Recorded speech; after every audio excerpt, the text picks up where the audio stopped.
La peur de l'inconnu, c'est peut-être l'une des émotions les plus universelles.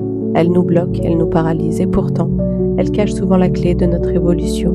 Aujourd'hui, on va voir pourquoi cette peur existe et comment la transformer en force. Notre cerveau est programmé pour la survie, pas pour le bonheur. Il préfère rester dans une situation douloureuse mais connue, plutôt que d'affronter quelque chose de nouveau.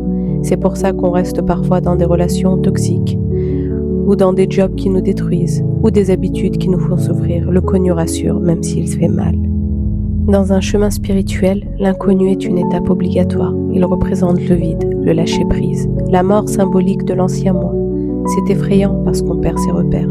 Mais spirituellement, l'inconnu est aussi la porte de l'éveil.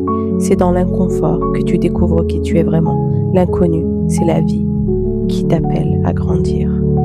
Premièrement, rappelle-toi que la peur n'est pas un signe d'échec, mais un signe de transformation.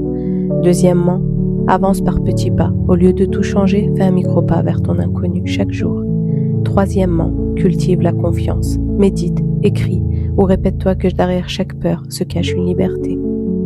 La peur de l'inconnu n'est pas ton ennemi, c'est ton initiation. Et si aujourd'hui, tu décidais d'entrer dans l'inconfort juste pour voir où il peut t'emmener, dis-moi en commentaire quelle est ta plus grande peur.